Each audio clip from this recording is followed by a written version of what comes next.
Kerala public works ഡിപ്പാർട്ട്മെന്റിലെ electrical wing lineman തസ്തികയിലേക്ക് യോഗ്യരായ ഉദ്യോഗാർത്ഥികളിൽ നിന്നും Kerala public service commission online അപേക്ഷ ക്ഷണിച്ചു. ദിവസവും 1 മിനിറ്റിൽ ഒരു ജോലി ഒഴിവറിയാൻ അതിനായി ചാനൽ സബ്സ്ക്രൈബ് ചെയ്യുക. അതിനോടൊപ്പം ബെൽ ഐക്കൺ എനേബിൾ ചെയ്യുക.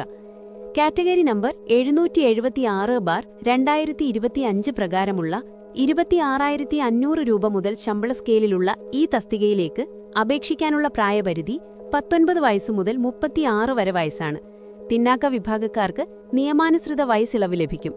അപേക്ഷകർക്ക് കുറഞ്ഞത് SSLC വിദ്യാഭ്യാസവും ഒപ്പം ഇലക്ട്രിക്കൽ എഞ്ചിനീയറിംഗിൽ 1 വർഷത്തിൽ കുറയാത്ത അംഗീകൃത സർട്ടിഫിക്കറ്റോ, ഉദാഹരണത്തിന് ITI ഇലക്ട്രീഷ്യൻ NTC അല്ലെങ്കിൽ KGTE ഹയർ ഉണ്ടായിരിക്കണം. അപേക്ഷ നൽകാൻ താൽപ്പര്യമുള്ളവർക്ക് ഓൺലൈനായി 2026 ഫെബ്രുവരി 4 വരെ അപേക്ഷ നൽകാം. അപേക്ഷ അയക്കുന്നതിനു മുമ്പ് ഔദ്യോഗിക നോട്ടിഫിക്കേഷൻ പൂർണ്ണമായും വായിച്ചു മനസ്സിലാക്കിയിരിക്കണം.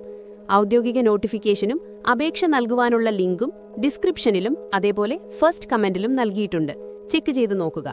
അല്ലെങ്കിൽ ഗൂഗിളിൽ www.keralajobpoint.com എന്ന് സെർച്ച് ചെയ്താലും വിശദമായ വിവരങ്ങൾ അറിയാം.